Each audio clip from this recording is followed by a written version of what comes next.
Welcome to Wellspring on the Air. I'm Mario Armas, a therapist at Wellspring and the host of today's show.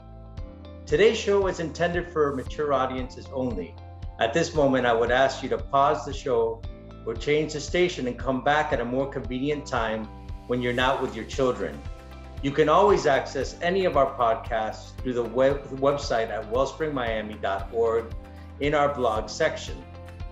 Today's show is about how to talk to our kids about sex. And joining me today, we have Nicole Alfonso and Beth Assis. How are you, ladies? Pretty good. Awesome to have you both here today. Together, we want to help prepare you and explain why you are the best person for this ongoing conversation. And it's such an important conversation to broach. And before we even get into it, I'd love to hear a little bit about both of you, your background, and what your purpose is. Thank you, Mario. I'm excited to be here. I'm Nicole Alfonso. I am a counselor here at Wellspring, been here for 6 years. I'm also the director to our Bounce Trauma Resolution Camp for kids and teens. And I'm a wife of 15 years, and I have 2 kids, a 13-year-old boy and a 10-year-old girl. And I'm Beth Assis. Thanks so much for having me today, Mario. This is great. I'm also a licensed mental health counselor at Wellspring. I've been working at Wellspring for 7 years. I'm married. I have four kids ranging from ages 17 to 4. And at Wellspring, I'm also the director of our Restore programs, which is like Bounce for Adults, which is our intensive therapy retreat programs for adults. Well, it's again awesome to have the two of you. And before we get into a subject like this, it's important to hit on some key points to best prepare our audience and how to all together broach this subject about talking about sex with our children. So why don't we hear a few opening remarks regarding this subject? Yes, so I'll dive right in, and I'll be really open to say that my parents did not talk about sex with me. And I would dare to say that many in my generation grew up in silence about this topic. So I pretty much learned about sex through other means like TV, friends, culture, and so forth. So with that said, we do not want our children blindly entering into relationships without being educated about sex. So sex has a purpose, sex is powerful, and we should be talking about it with our kids. So to get started, I do want to share some basic things that we should consider before we talk about it. The first thing is you must explore what you believe about sex, okay? Get ready with yourselves about having this conversation. If you weren't educated about it when you were young, you might feel like, I don't even know what to say. And so I do want to share off the bat some resources for you as parents. I've read these resources. It's not like I know it all. No, just because I'm a therapist doesn't mean this is an easy conversation for me to have either with my kids, right? So some resources, Honest Talk by John Ford, great book. Straight Talk with Kids About Sex, Josh and Dodie McDowell wrote that one. God's Design for Sex, Stan and Brenna Jones, and The Talk by Luke Gilkerson. Just some serious resources about how do I even start this conversation. The next point is start early. Try to start early. The earlier, the easier and less embarrassing for both parents and kids, okay? It's just kind of matter of fact when you start early. We're just kind of sharing information and they're like, they don't know it's a conversation that might be weird or might be awkward. They're just like going with it. So the earlier, the better. That's my third point is change your mindset. It's not the talk. It is many ongoing conversations with no end in sight. I'm sorry, guys. This is a conversation we need to be having often. It's not like, oh, I had the talk and I never have to talk about it again. No, those days are over. Change your mindset. It's ongoing conversations. And then lastly, make your home a safe place to talk about any topic, including sex. If you avoid topics because you're uncomfortable, your kids will feel uncomfortable and they will choose someone else to talk to. And you don't want that. You want you to be the one they come to talk about. So those are some just basic points starting off to keep in mind when you're having this conversation with your kids. Awesome, Nicole. It's funny because as a kid, my father and I would take walks around the block, and at age 8, I was talking to him about the Dolphins, about wrestling, and he was answering my questions and kind of going along. And then all of a sudden he goes, yeah, the Dolphins are great. By the way, sex is a beautiful thing given to us by God. I go, what? It was so random, but he had been finding the right opportunity to address this with me, and I'm forever grateful. And that's the key thing, is to get in front of it and be candid. And Beth, you had some studies to illustrate when it comes to this subject. Yeah, they've done quite a bit of studies on this topic, and a recent study that was done on a large number of Latino adolescents showed that families who are comfortable talking to their kids about sex, the teens are less likely to be sexually active, and they were also older at their first sexual activity than other adolescents. So, just another reason the studies are lining up with what we're saying here. This is an important topic. It's important for parents to open up the lines of communication about it. Another study showed that comprehensive sex education significantly reduced risky sexual behavior in teens. So, that might mean like a sexual education program in the schools, but I think it also includes parents as well, pouring into their kids, having these conversations. Like Nicole said, it's not like a one-time conversation where you talk about it and then you don't talk about it ever again. It's something that we have to continue to talk about with our kids. Another study showed, and I thought this was really interesting, that not only are kids safer if their parents are talking to them about sex, but the family communication is improved. And I think that's really because you're talking about kind of a difficult thing. And, culturally speaking, this kind of tends to be the conversation that people are a little more afraid of. And so if parents are willing to even be uncomfortable and talk about it anyways, then the communication level is going to improve in all areas in the home, which that's a plus. That's a big plus. And the thing is, when we don't talk about this with our kids, it's not that they're not going to learn about it in other places. They're going to learn about it from so many others. And over the last, 10 years or so, I'm trying to think when like smartphones came out, but how many years it's been? 12 years, 15, I don't know. But now we have this issue where our kids are being educated on their devices at all times. And so, the average teenager is constantly being bombarded with messages about sex from TikTok, Snapchat, movies and TV, of course, YouTube. And so it's in our faces as adults. Imagine, we all know it's in our faces all the time as adults. So imagine the kids, the teenagers, it's a little scary actually, because we've got all of these kids and teens who their brains are not fully developed, but they're constantly in being exposed to messages. I could go on and on about that, but like disappearing messages, things that your parents will never see because it's like they have a way to send it to each other and then it immediately disappears, things like that. So when they get this information from other people, from maybe friends or from the culture or from movies or from social media, the information is often incomplete. So it's usually not the whole story. Sometimes it's not the right info at all. It's completely wrong. And most of the times, I would say probably for all of our listeners out there, it's most likely not aligned with your family values. Maybe there's some of it that is, but I would say probably most of it is not aligned with your family values. So it's a little scary. And so we need to be aware of that. And, we need to counterbalance a little bit as parents what they're being exposed to in the culture. So, I think that's one of the, obviously the studies are showing us this, but also just, knowing that we see the messages that are out there as adults, and we have to kind of counterbalance that and talk about what we believe to be true to our kids too. So.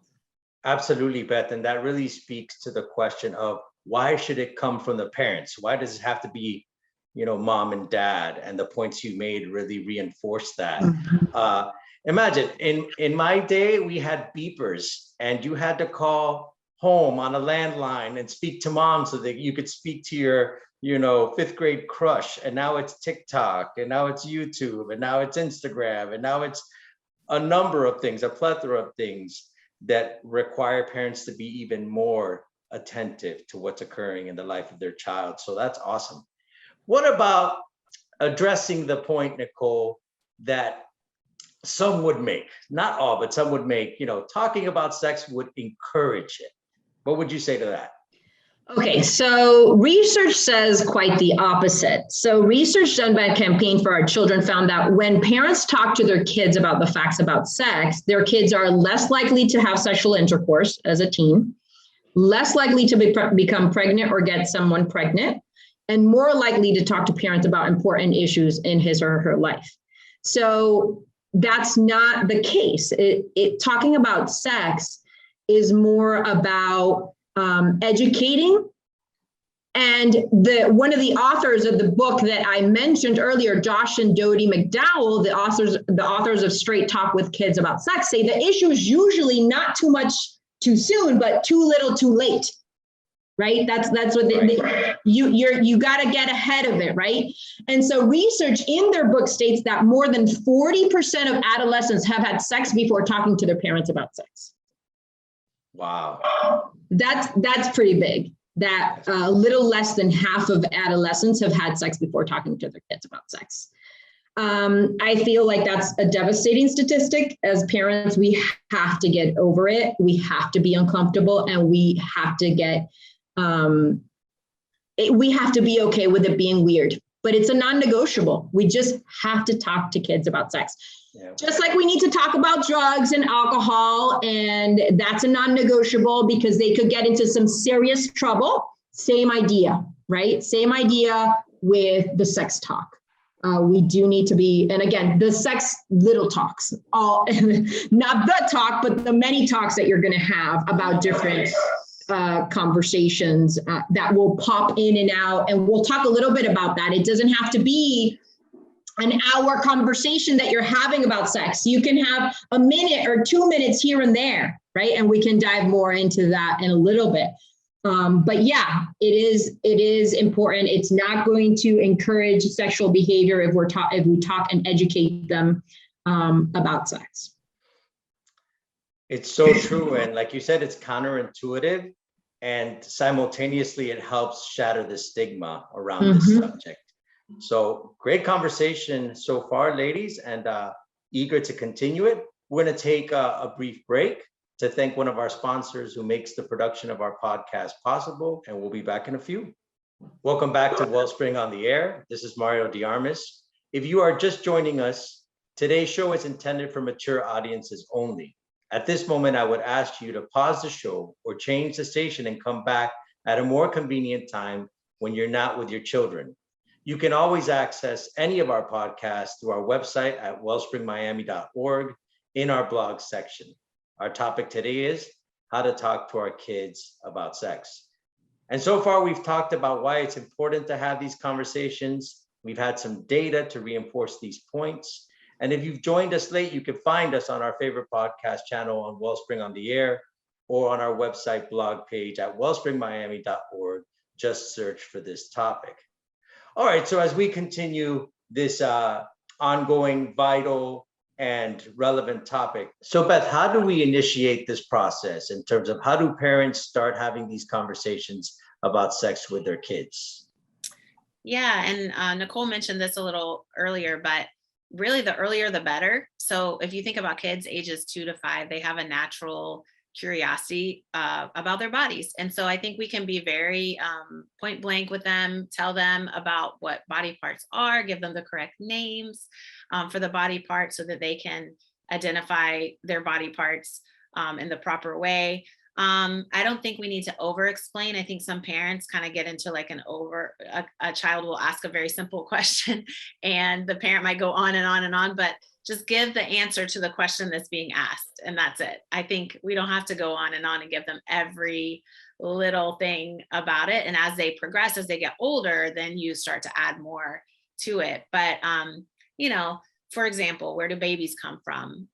We don't need to tell a 2-year-old, a 3-year-old that the stork brings the baby. We need to be honest. The baby comes from the mommy's belly, how it comes out through the vagina. Use the word vagina.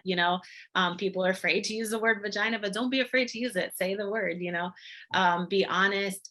And also just giving value to the kids' questions, like not laughing or like mocking them when they ask a question, and also not ignoring. I think a lot of parents are like, they try to change the subject when their child asks them an uncomfortable question. So instead of that, maybe saying, wow, that's such a good question. And even if you're not ready to answer that question at that moment, maybe it's not maybe you're not, maybe you're around other people, or maybe you're not in the right frame of mind to answer that question, or maybe you don't know the answer to the question. My kids always surprise me and ask me questions that I don't know. I'm like, oh my goodness, back to you on that. My daughter asked me to Google an answer to a question just yesterday. Can you just Google it right now, mommy? So, saying things, encouraging their questioning. So, wow, that was a good question. And then after you answer it, do you have any more questions? Or, you know what, I don't know the answer to that, but I'm going to try to find out and I will get back to you. And tell them when you're going to get back to them. I'll get back to you tomorrow, or I'll try to get back to you today, and then actually get back to them, follow through. Because again, that goes back to what I said before. It improves the communication. When we're honest, we give them the answers to what they're asking for, but we also follow through when we say, I'm going to check and then I'm going to get back to you. There's a lot of great books out there, to help with this. One is called It Is Not the Stork. So that book is for kids. It has a lot of great images. It explains sex in a very basic manner, how babies are made, how they grow. It also talks about the issue of okay touch versus not okay touch. There's another book that I love called God Made All of Me, which talks more about that okay touch versus non-okay touch.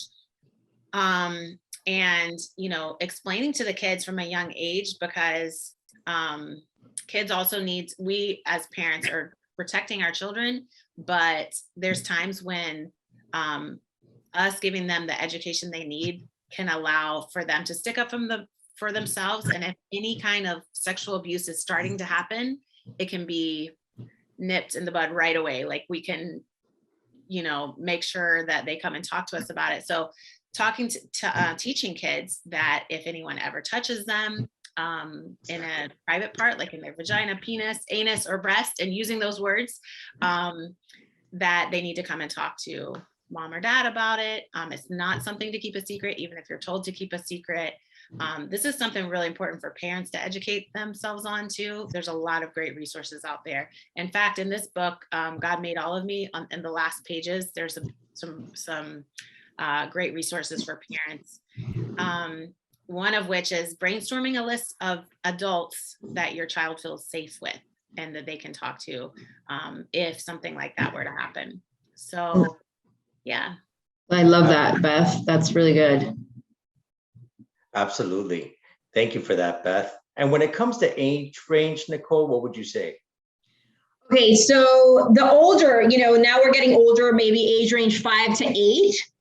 At this range, the questions may get more specific. So how do babies get in mommy's belly? The big question, right? So when mommy and daddy love each other, they do something called love making or having sex. They get really close, like hugging tightly to show their love for each other. And the penis goes into the vagina. This is something grown-ups do. Children are too young and do not do this. The response is probably going to be yuck. It's okay, leave it there. The truth is the truth, and we need to share it, okay? But we do need to answer the questions of our children. And we can ask, of course, continue to ask, do you have any more questions? The author of the book, again, Straight Talk with Kids about sex, says that the conversations do not have to be long. They can be 1 minute, 2 minutes, and move on, right? Little glimpses of information. And let's be like, during this age range, let's make sure we're talking about how awesome our bodies are, how they're made by God, and also that pregnancy is good and marriage is good. These are good things. God actually is the creator, inventor of sex, and he made it to be good. Okay. So it's really important that we do share these things. We don't want to kind of give a connotation that we don't talk about sex because it's not good or it's shaming. That wouldn't be a good thing to do. Now, we've been talking a lot of practical information, but I want to read a verse, a really important verse that we need to remember as Christian parents. And that's Deuteronomy 6:7. It says, these commandments that I give you today are to be on your heart. Impress them on your children. Talk about them when you sit at home and when you walk along the road, when you lie down and when you get up. This verse is talking about, let's talk about faith and God and the importance of having God in our lives and the commandments of God. But what I'd like to say here is we need to be talking to our kids about all kinds of topics that glorify God, right? And so we need to have conversations not only about faith, but about character, about doing the right thing, about honesty, about drugs, about pornography, about all topics, including sex. We only have 18 years with them where we can pull, right? At this point, I have 8 left with my daughter, 5 left with my son. Beth, I know you're almost up with a few of yours. We need to pour into as much as we can, right? A great amount of knowledge and understanding to make God-honoring decisions as they become adults. That's right. And that's part of the beautiful chapter 6 of Deuteronomy, the Shema, and this Christian notion of vocation to marriage, vocation to be a parent is so vital towards our path towards holiness. And that includes, passing on this gift and at the same time, huge responsibility of sexuality. And I think that last question of parents who live with the guilt or live with that struggle of, is it too late? Did I miss the mark on this? I didn't address it sooner. So what do I do at this juncture? How would you respond to parents going through that dilemma? Listen, it's never too late. Here's the thing, as I said earlier, kids are being taught about sex through different avenues, right? We talked about YouTube and TikTok and all the social media, and a lot of what they're receiving is inaccurate and unhealthy and unhelpful information. So nobody loves your child like you love your child. Ask questions. What do you think about the lyrics of this song? Do your friends have boyfriends? What does your boyfriend mean at your age? Are your friends having sex? Allow your kids to speak. When our kids feel heard, they're more likely to receive and listen to what we have to say. And again, a reminder to keep it small and short. You cannot teach everything in one day, but little by little, glimpses here and there, you can have the conversation. I'll mention this one kind of funny thing that happened. We were driving, I was in the car with my son and my daughter. We're driving to a Marlins game. And there it is, a big billboard with a big condom, and it says, "Stop STDs."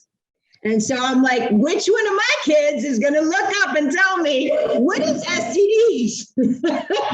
And before I knew it, it was coming out of one of their mouths. And I was like, okay, they're asking me the question. I got to give the answer, right? And so, I had actually already had a conversation with my daughter about STDs, and I repeated it. And, STDs are sexually transmitted diseases. And then my daughter's like, but what's that thing? Because there's a big condom. So here I am having a conversation about condoms, but it's all over. It's all over. It's unavoidable. We have to have the conversations. And it was very matter of fact. And I had the conversation, and they're like, they nodded. They did a little bit of the ew stuff and whatever. And I was like, that's it, But I felt really proud as a parent, I have to say, because I just dove into it. And I was like, you know what? You're asking the question. I'm going to give you the right answer to this. And we had a really good conversation about it. And then we moved on and, we're singing and whatever on the way to the Marlins game. And that's just an example of it was a minute or two. And I gave him some good educational material and moved on, Yeah. And you didn't shy away from it. And you used humor, which is also one of those things you can incorporate too. Yes. Sometimes people think that it has to be so serious and so solemn. No, you can utilize humor, and at the same time you're showing them that it's not always such a serious subject matter, that it is God's gift to us. And that's part of this journey too, and why I think a lot of people shy away from this subject. So ladies, this has been an incredible conversation, and we have about a minute to go. Wanted to get some closing thoughts from both of you. Yeah, and I was in thinking and preparing for this podcast, one of the things that just kept coming to my mind is that one of the reasons why it's hard for us sometimes as parents to talk about sex with our kids is because of our own story and our own past, and it might be connected to some sort of shame that we feel. And so I think that's really important, that if those feelings are coming up for you, like feelings of shame or feelings of regret about anything from your own past, as well as any traumatic experiences that you went through sexually as a child, as a teenager, as an adult, to really process those with someone. Maybe that's with a trusted friend, maybe it's with a therapist, but that's really important. And I think another thing is really thinking through some of the spoken or unspoken messages you learned about sex as a child, so you can process your own, like, what did my parents tell me about it, or what did they not say, but we knew that to be true. Thinking through, when did you first learn about sex yourself? When did you first hear about pornography or be exposed to pornography, or when did you hear your friends talking about their sexual experiences? So all of that stuff, I think even writing it down is really important, like writing your own sexual history and thinking it through, because I think that will help you process, see what areas of your life might need some extra help kind of getting through, healing from some pain from the past. And then that's going to also make it easier for you to talk to your kids about a lot of this stuff that we're talking about today. So, well, that's an excellent wrap up, right? We always like to say we got to do our own work, right? When something's uncomfortable, when something's difficult for us, maybe there's some wounding there that needs healing and need to be addressed. So if anything you get out of this show, it's to maybe go there, right? And heal some of the things in your past so that you can have healthy conversations with your children about this particular topic. And they can then have a healthy sexuality moving forward into their relationships and marriages. Absolutely. And at the end of the day, may this give rise to more conversations, so that this is not a stigma, but part of a beautiful dialogue. And thank you so much, Nicole and Beth, for joining us today and shedding light on this subject. We hope you learned about why this is an important conversation to have. And I thank you for joining our show today. Again, if you joined this program midstream, you can find this show and others on podcasts at Wellspring on the Air, or on our blog on wellspringmiami.org. The title of today's show again was How to Talk to Our Kids About Sex. Encourage us and let us know you are listening by sending comments or questions to ontheair@wellspringmiami.org. It's time to wrap up. This is Mario de Armas with Wellspring on the Air, because hearts and minds matter.